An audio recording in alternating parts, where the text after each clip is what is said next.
Buku Dunia Arab pengarang Philip K. Hitti halaman 28 sampai dengan halaman 32.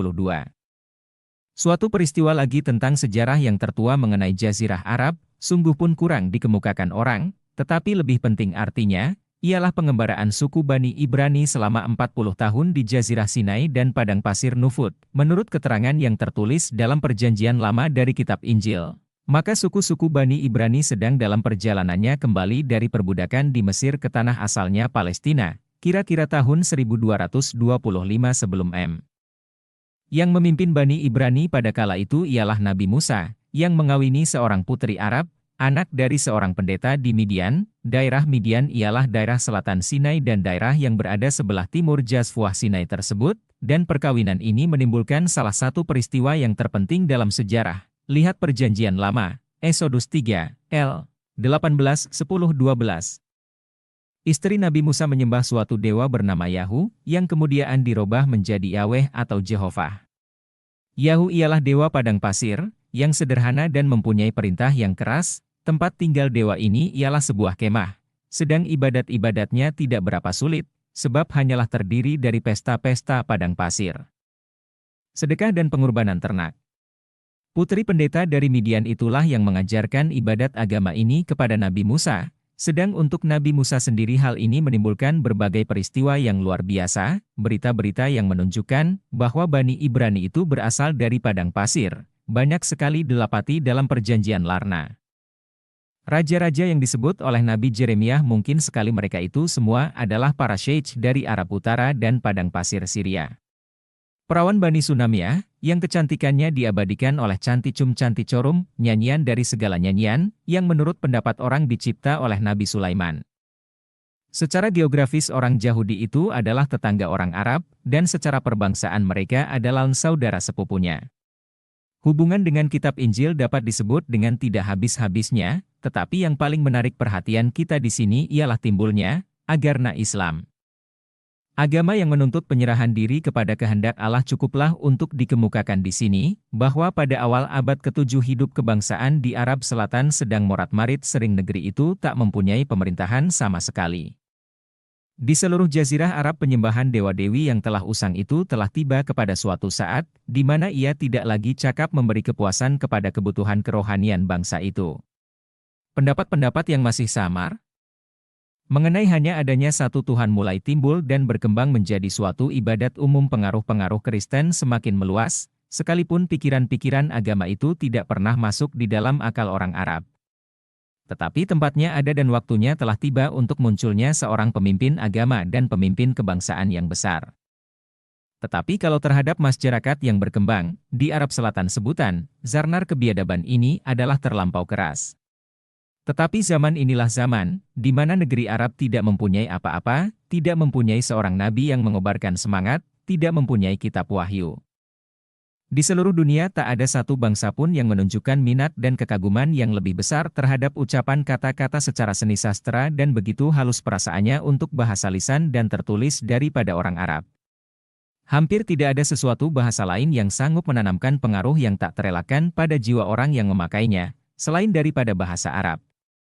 Dewasa ini di Baghdad, Damasik dan Kairo perasaan halayak ramai dapat dijadikan sangat terharu dengan jalan membacakan syair yang hanya sarnar-samar dipahamkan, atau dengan jalan mengucapkan pidato-pidato yang jitu dalam bahasa klasik, yang hanya sebahagian saja dapat diikuti irama, sajak, musik. Semua ini dapat menimbulkan suatu perasaan di dalam jiwa mereka, yang diberi nama ilmu sihir yang sah. Sesuai dengan sifatnya, sebagai anggota Bani Samyah, maka orang Arab tidak ada mencipta atau mengembangkan suatu seni kepunyaan sendiri yang dapat dibanggakan. Perasaan kesenian mereka hanya dapat dinyatakan dengan satu cara, yaitu bahasa lisan. Jika bangsa Yunani mencapai kemegahannya dengan arca dan seni bangunnya, maka orang Arab menyatakan perasaan seni sastranya dalam syair dan orang Ibrani dalam Mazmur. Sebuah peribahasa Arab berbunyi, kecantikan manusia ialah kefasihan lidahnya. Selanjutnya dahulu masih sering dikatakan bahwa, kearifan itu hanya berbentuk tiga corak akal budi bangsa Perancis, tangan bangsa Tionghoa dan lidah bangsa Arab. Kefasihan berkata-kata, yaitu bakat untuk menyatakan sesuatu dengan mudah dan indah, baik berupa prosa, maupun berupa syair. Pengetahuan tentang senjata senata dan kemahiran menunggang kuda, itulah yang dalam Zarnan Jahiliyah dianggap sebagai ketiga buah dasar dari manusia yang sempurna. Disebabkan tenaga dari susunan bahasa Arab yang aneh itu, maka bahasa tersebut sangat tepat untuk dipakai berbicara secara ringkas dan berisi. Sifat bahasa tersebut dan watak yang aneh dari bangsa itu, seluruhnya dipergunakan oleh Islam. Itulah sebabnya sehingga didapati sifat ajaib pada gajah dan susunan bahasa dalam Quran, yang dikemukakan oleh kaum muslimin sebagai bukti yang terkuat akan kebenaran agamanya. Kemenangan Islam sedikit banyaknya berarti juga kemenangan bagi suatu bahasa, terutama kemenangan bagi suatu kitab. Hanya dalam lapangan syairlah orang-orang Arab dari masa sebelum perkembangan Islam menunjukkan mutu yang tinggi cinta orang Badawi terhadap syair. Itulah satu-satunya harta kebudayaannya. Setelah pekerjaan penyair itu semakin berkembang dan seakan merupakan satu jabatan, maka ia pun mendapat berbagai corak fungsi. Di masa perang ketangkasan lidahnya serupa dengan keberanian bangsanya. Di masa damai pidatonya yang berapi-api, dapat merupakan ancaman terhadap keamanan dan ketertiban umum.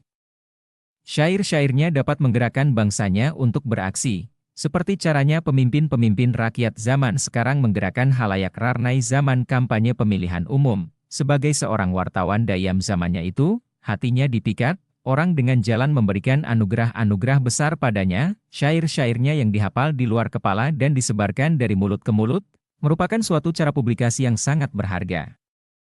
Ia juga merangkap fungsi seorang pembentuk dan agen pendapat umum. Memotong lidah adalah sebuah sebutan klasik untuk usaha menyuap seorang penyair, agar orang yang memberi suapan itu terhindar dari satire yang dibuat oleh penyair-penyair. Penyair itu bukan saja merupakan pandu, pemberi nasihat, ahli pidato dan juru bicara, tetapi juga merupakan ahli sejarah dan sarjana, kalau untuk zaman itu sudah boleh dipakai sebutan sedemikian. Seni syair bagi orang Badawi adalah ukuran nilai akal budi.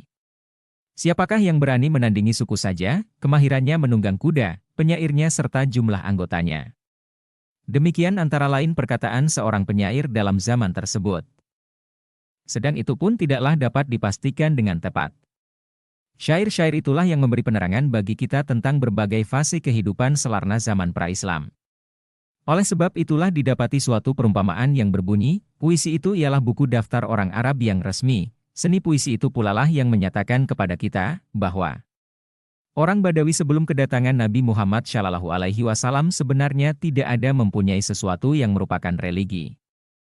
Perhatian mereka terhadap religi tidak besar, karena dalam soal sedemikian orang Badawi tidak mau memusingkan pikirannya, lagi pula ia sangat menghormati tradisi konservatif. Tidak ada dijumpai suatu bukti tentang usaha beribadat pada mereka yang bersungguh-sungguh terhadap sesuatu berhala kafir. Bagi kaum Badawi, padang pasir Iyu adalah penuh dengan makhluk hidup, yang diberi nama jin, atau hantu-hantu jahat. Jin tersebut tidak berapa perbedaannya dengan dewa, sepanjang mengenai sifat dan perhubungannya terhadap manusia. Pada umumnya dewa-dewa adalah baik, sedang jin itu jahat. Bagi kaum Badawi, padang pasir Iyu adalah penuh dengan makhluk hidup, yang diberi nama jin, atau hantu-hantu jahat. Jin tersebut tidak berapa perbedaannya dengan dewa, sepanjang mengenai sifat dan perhubungannya terhadap manusia. Pada umumnya dewa-dewa adalah baik, sedang jin itu jahat. Yang dapat diumpamakan sebagai penjelmaan dari kesengsaraan di padang pasir dan kesengsaraan yang ditintilkan binatang buas, pun sesudah datangnya Islam, pendapat orang mengenai soal jin tersebut tetap melekat, bahkan jumlahnya semakin bertambah, karena dewa-dewa kafir kemudian diturunkan derajatnya menjadi jin. Tetapi di Mekah, wilayah Hijaz, di mana keadaan tanahnya yang kurus seakan-akan merupakan suatu palang antara bukit daerah Najd dan daerah pesisir yang rendah itu, di sana didapati seorang dewa di antara beberapa dewa yang ada, dan namanya ialah Allah. Nama, ini sudah nama yang tua. Bagi penduduk Mekah Allah itu ialah seorang pencipta, seorang pemelihara yang mulia, seorang dewa yang diperlulian pertolongannya dalam masalah-masalah kesulitan yang besar. Dan tiada berapa lama kemudian, kelak terdengarlah perkataan-perkataan keluar dari bibir seorang penghuni kota Mekah itu, perkataan-perkataan mana menjadi kalimat yang tertinggi dalam bahasa Arab, menjadi seruan yang berkumandang serta mengajak dan mengobarkan semangat. Dan yang menjadi sebab sehingga penghuni padang pasir Arab keluar meninggalkan daerahnya menuju sampai tapal-tapal batas dunia yang dikenal orang pada kala itu. Perkataan yang dimaksud ialah, La ilaha illallah tidak ada Tuhan melainkan Allah.